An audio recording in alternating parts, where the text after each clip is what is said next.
Let's discuss one of the great modern illusions of corporate analytics, what I like to call the successful failure. You've seen it before, a shiny Power BI rollout, dozens of dashboards, colorful charts everywhere, and executives proudly saying we're a data-driven organization now. Then you ask a simple question, what changed because of these dashboards? Silence, because beneath those visual fireworks there's no actual insight, just decorative confusion. Here's the inconvenient number.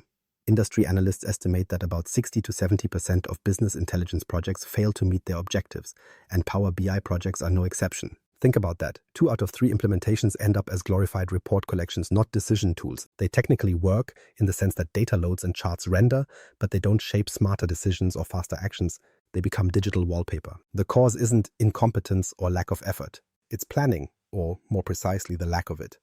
Most teams dive into building before they've agreed on what success even looks like. They start connecting data sources, designing visuals, maybe even arguing over color schemes, all before defining strategic purpose, validating data foundations, or establishing governance. It's like cooking a 5-course meal while deciding the menu halfway through. Real success in Power BI doesn't come from templates or clever DAX formulas. It comes from planning discipline, specifically 3 non-negotiable steps: define and contain scope, secure data quality, and implement governance from day one. Miss any one of these and you're not running an analytics project, you're decorating a spreadsheet with extra steps. These 3 steps aren't optional. They're the dividing line between genuine intelligence and expensive nonsense masquerading as insight. Step 1. Define and contain scope, avoiding scope creep. Power BI's greatest strength, its flexibility, is also its most consistent saboteur. The tool invites creativity. Anyone can drag a dataset into a visual and feel like a data scientist. But uncontrolled creativity quickly becomes anarchy. Scope creep isn't a risk. It's the natural state of Power BI when no one says no. You start with a simple dashboard for revenue trends, and 3 weeks later someone insists on integrating customer sentiment, product telemetry, and social media feeds, all because it would be nice to see. Nice doesn't pay for itself. Scope creep works like corrosion. It doesn't explode, it accumulates. One new measure here, one extra data set there, and soon your clean project turns into a labyrinth of mismatched visuals and phantom KPIs. The result isn't insight but exhaustion. Analysts burn time reconciling data versions, executives lose confidence, and the timeline stretches like stale gum. Remember the research? In 2024, over half of Power BI initiatives experienced uncontrolled scope expansion, driving up cost and cycle time. It's not because teams were lazy, it's because they treated clarity as optional. To contain it, you begin with ruthless definition. Hold a requirements workshop, yes, an actual meeting where people use words instead of coloring visuals. Start by asking one deceptively simple question. What decisions should this report enable? Not what data you have, but what business question needs answering. Every metric should trace back to that question. From there, convert business questions into measurable success metrics, quantifiable, unambiguous, and ideally testable at the end. Next, specify deliverables in concrete terms. Outline exactly which dashboards, datasets, and features belong to scope. Use a simple scoping template. It forces discipline. Columns for objective, dataset, owner, visual type, update frequency, and acceptance criteria. Anything not listed there does not exist. If new desires appear later, and they will, those require a formal change request. A proper evaluation of time, cost, and risk turns "it would be nice to see" into "it will cost 6 more weeks." That sentence saves careers. Fast-track or agile scoping methods can help maintain momentum without losing control. Break deliverables into iterative slices, one dashboard released, reviewed, and validated before the next begins. This creates a rhythm of feedback instead of a massive waterfall collapse. Each iteration answers, did this solve the stated business question? If yes, proceed. If not, fix scope drift before scaling error. A disciplined iteration beats a chaotic sprint every time. And this may sound obvious, but apparently isn't. Document everything. Power BI's collaborative environment blurs accountability. When everyone can publish reports, no one owns them. Keep a simple record. Who requested each dashboard, who approved it, and what success metric it serves. At project closeout, use that record to measure success against promises, not screens. Common failure modes are almost predictable. Vague goals lead to dashboards that answer nothing. Stakeholder drift, executives who change priorities mid-cycle, turns coherent architecture into a Frankenstein of partial ideas. Then there's dashboard sprawl. Every department cloning reports for slightly different purposes, each with its own flavor of truth. This multiplies work, confuses users, and guarantees conflicting narratives in executive meetings. When 2 managers argue using 2 Power BI reports, the problem isn't technology, it's planning negligence. Containing scope also protects performance. Every additional dataset and visual fragment adds latency. When analysts complain that a report takes 2 minutes to load, it's rarely a Power BI performance issue. It's scope obesity Trim the clutter and performance miraculously improves. Less data flowing through pipelines means faster refreshes, smaller models, and fewer technical dead headaches. You should treat scope like a contract, not a suggestion. Every minor addition has a real cost: time for development, testing, validation, and refresh configuration. A single unplanned dataset can multiply your refresh time or break a gateway connection. Each change should face the same scrutiny as a budget variation. If a change adds no measurable business value, it's ornamental, a vanity visual begging for deletion. A well-scoped Power BI project has 3 visible traits. First, clarity. Everyone knows what problem the dashboard solves. Second, constraint. Every feature has a justification in writing, not someone asked for it. Third, consistency. All visuals and KPIs follow the same definitions across teams, so data debates evaporate. With these, you create a project that's not only efficient, but also survivable at scale. Before leaving this step, let's test the mindset. If you feel defensive about limiting scope, you're mistaking restraint for stagnation. True agility is precision under constraint. You can't sprint if you're dragging 10 unrelated feature requests behind you. So, define early, contain ruthlessly, and communicate relentlessly. Once you lock scope, the next fight isn't feature creep, it's data rot. Step 2, secure data quality and consistency, the unseen foundation. Data quality is not glamorous. Nobody hosts a celebration when the pipelines run clean, but it's the foundation of credibility. Every insight rests on it. People think Power BI excellence means mastering DAX or designing elegant visuals. Incorrect. Those are ornamental talents. If your underlying data is inconsistent, duplicated, or stale, all that design work becomes a beautifully formatted lie. The most advanced formula in the world can't salvage broken input. Why does this matter so much? Because in most failure case studies, data quality, not technical skill, was the silent killer. Organizations built stunning dashboards only to realize each department defined revenue differently. One counted refunds, one didn't. The CFO compared them side by side and accused the analytics team of incompetence. The team then spent weeks auditing, reconciling, and apologizing. The lesson? Bad data doesn't just ruin insight, it ruins reputations. Here's what typically goes wrong. You connect multiple data sources, each with its own quirks. Inconsistent date formats, missing keys, duplicate rows. Then some well-meaning manager demands real-time updates, stretching pipelines until they choke. You end up debugging refresh errors instead of interpreting data. At that point, your analytics system becomes a part-time job titled Power BI Babysitter. The truth? The problem isn't Power BI, it's the garbage diet you fed it. Treat Power BI pipelines like plumbing. The user only sees the faucet, the report. But any leak, rust, or contamination in the pipes means the water's unfit to drink. Your pipelines need tight joints, validated joints, standardized dimensions, and well-defined lineage. If you don't document data origins and transformations, you can't guarantee traceability, and when leadership asks where a number came from, silence is fatal. Start with a single source of truth. This means agreeing in writing which systems own which facts. Sales from CRM, finance from ERP, customer data from your master data set, not a mix. Each new data source must earn its way in through validation tests, field matching, schema verification, and refresh performance analysis.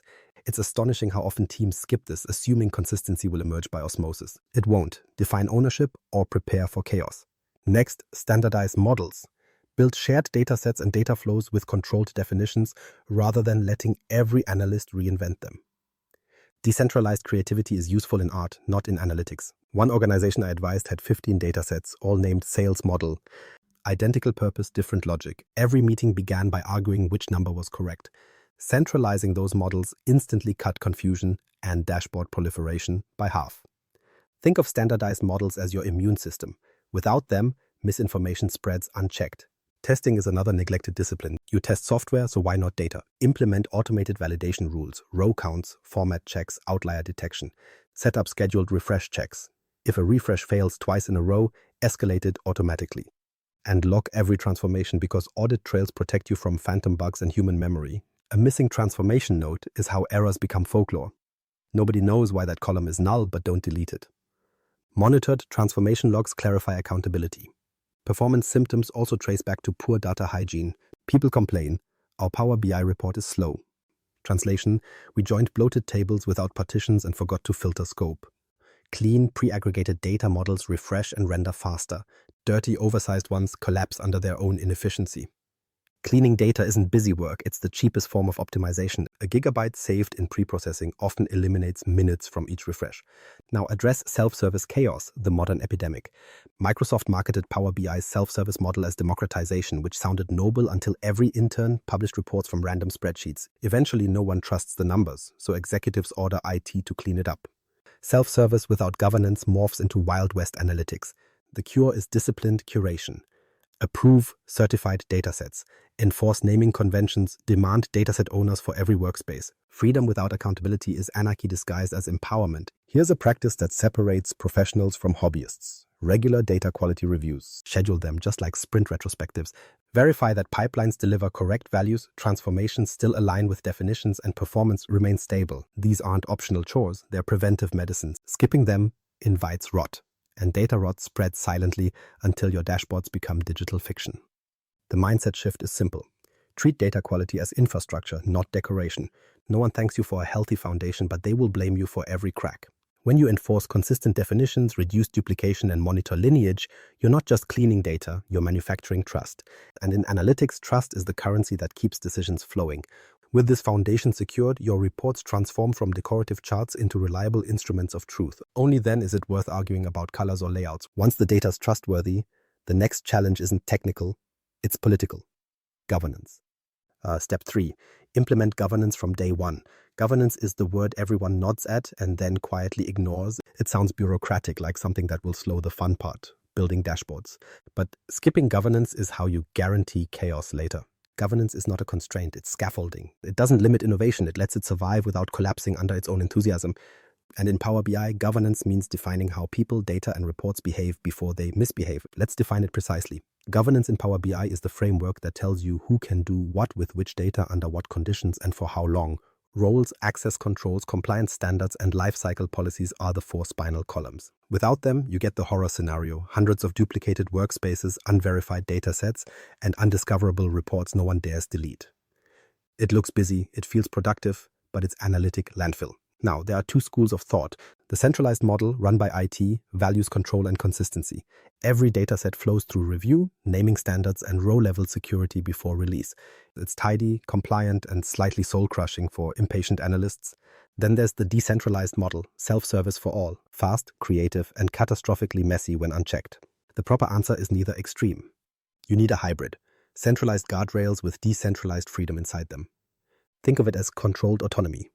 Business users innovate within a safe perimeter defined by governance policies. Here's where most teams get governance fatally wrong. They treat it as a retrofit. They launch reports, operate in chaos for a year, then, after the first compliance audit, start frantically writing policies. Too late. Governance must exist on day one, even if it's minimal. You start small, clearly defined roles, workspace standards, and a naming convention. Those 3 alone prevent 80% of the future archaeological dig through misnamed datasets like Final V2 Real This Time. PBX. Let's break down the critical components. First, roles. Power BI divides work naturally into data owners, dataset creators, report developers, and consumers. Assign them explicitly. The same person should not both curate master data and design visuals unless you enjoy conflicts of interest. Second, access control.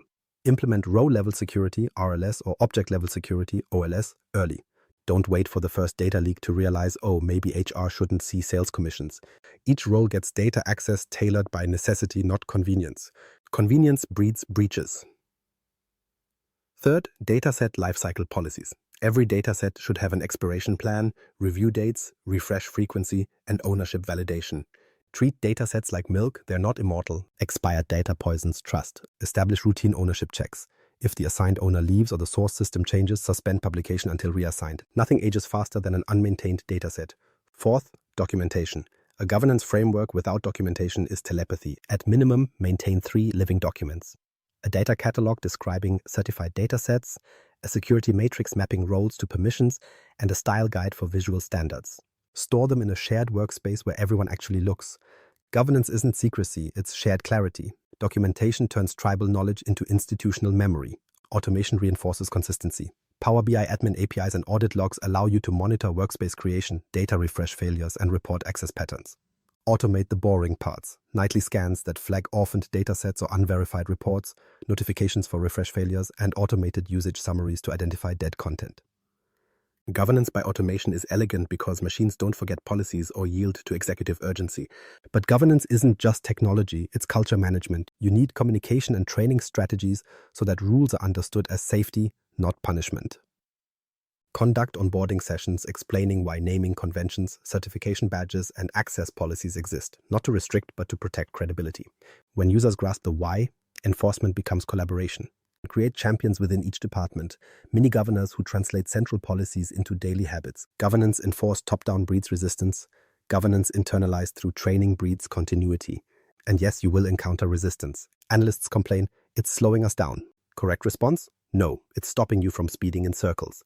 Governance shortens the marathon by removing detours. Once responsibilities are clear and data sets are certified, analysts waste less time debating sources or duplicating work. That's efficiency, not obstruction. Now, let's address compliance. Every organization has obligations, GDPR, HIPAA, or internal data retention policies. Treat these not as audit checklist items, but as design constraints. Integrate them in model building. Tag sensitive fields in metadata, encrypt connections, and leverage Azure Active Directory for authentication control. When auditors arrive, governance shouldn't be a defense scramble, it should be a guided tour. You can measure governance health with 3 observable signals. First, discoverability. Can a new user locate the correct dataset within minutes? Second, accountability. Can you trace who published what and when? Third, sustainability. Does the system function when key personnel leave? If any of these fail, governance isn't real, it's decorative. Real governance survives turnover, tool updates, and executive whims. So when should governance begin? Before the first dataset is loaded. Draft the framework, assign responsibilities, automate monitoring, communicate expectations.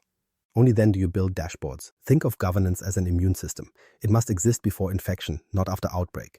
It's cheaper to vaccinate than to reconstruct. The outcome is measurable stability. When governance works, report performance improves, data disputes vanish, and audit anxiety disappears.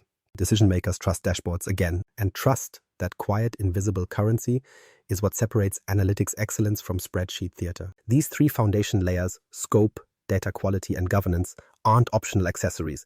They interlock like gears, each reinforcing the other. Neglect one and the mechanism grinds. Apply all 3, and your Power BI project runs like a disciplined machine.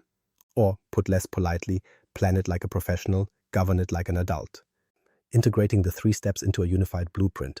Here's where the entire framework comes together. Think of these 3 steps: scope, data, and governance. Not as separate checkboxes, but as an interconnected system. A Power BI project isn't a collection of isolated tasks. It's a living ecosystem, and without harmony among its parts, it decays fast. The triad functions like a well-engineered organism. Scope is the vision, data is the foundation, and governance are the guardrails keeping it from self-destruction. To visualize this, let's use the planning pyramid. At the apex sits scope, where you define purpose and boundaries. Without that, every effort beneath it collapses in confusion. Beneath it lies the foundation, your data quality layer, the structural bedrock. And surrounding it all are the governance guardrails that keep the structure intact as users, updates, and integrations multiply. Remove any layer, and cracks appear. Remove 2, and you'll be cleaning up analytics rubble instead of drawing insights. Here's an example to make it tangible. Suppose your company wants a Power BI platform tracking operational efficiency across regions. You start with step 1, scoping. You define success as reducing logistics delays by 10% in 6 months, identify the data sources involved, and set realistic deliverables. 2 dashboards, refreshed daily. That clarity immediately constrains desire creep. Next, you move to step 2. Data quality. You align your warehouses and ERP data, fix mismatched time zones, and build a validated central model for shipment metrics. Only then do you produce dashboards that are fast and accurate. Finally, you bring in step 3, governance. Roles are assigned, operations owns data, BI manages modeling, leadership consumes reports, RLS limits visibility of regional data, and admin APIs monitor usage. The outcome is disciplined agility. Users can explore, but within the safety rails. The platform scales cleanly because consistency, not chaos, is baked into its design. That's the pyramid in practice. Each stage supports the next. Now, contrast that with a common failure pattern. A marketing department rushes into Power BI because we need quick insights. They skip scoping, pull data ad hoc from spreadsheets and APIs, and start building visuals immediately. 2 months later, nothing aligns. Sales insists their figures are wrong.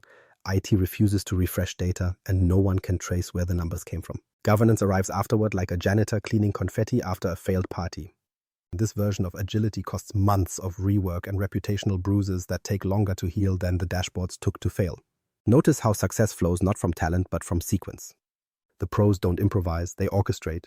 Each step feeds the next, forming a feedback loop. Scoped deliverables clarify data needs, high-quality data stabilizes governance policies, and strong governance protects scope from drift. That's integrative design, clean, traceable, predictable.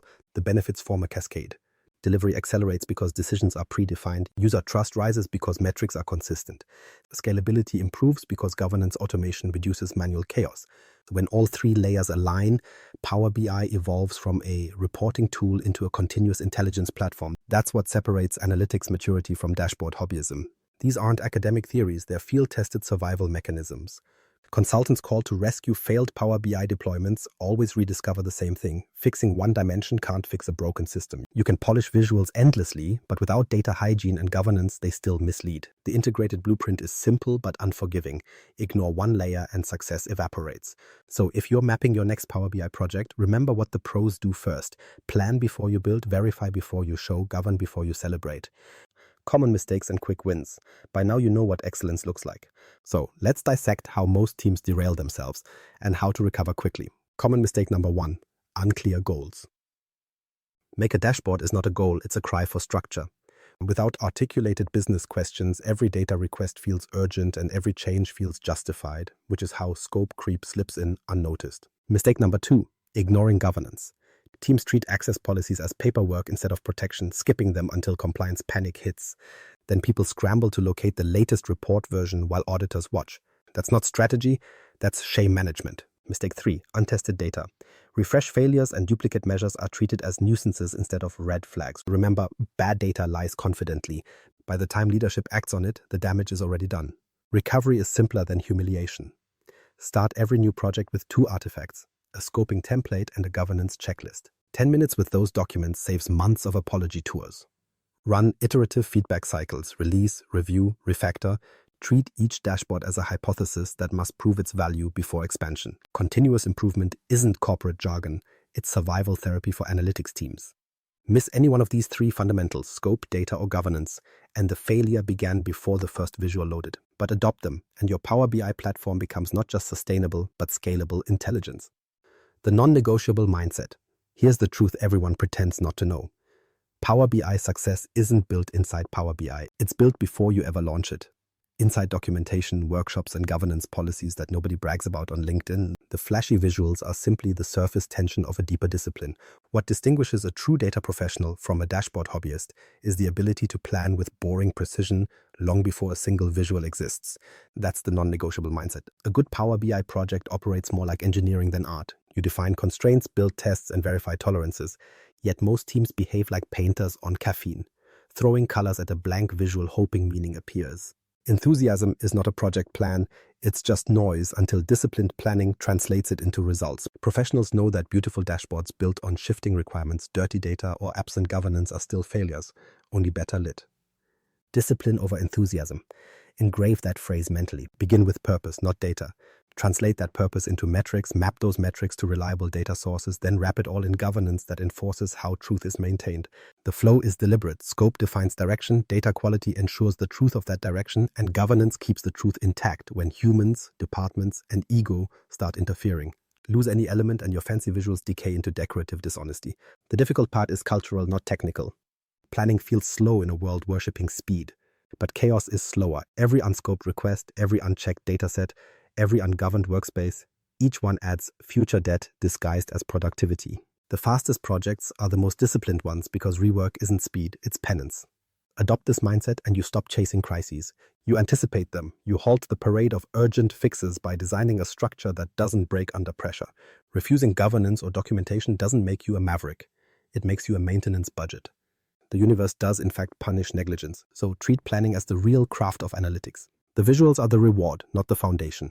Apply these 3 non-negotiables relentlessly, and Power BI becomes what it was meant to be: a reliable engine for intelligent decisions, not another colorful symptom of corporate confusion.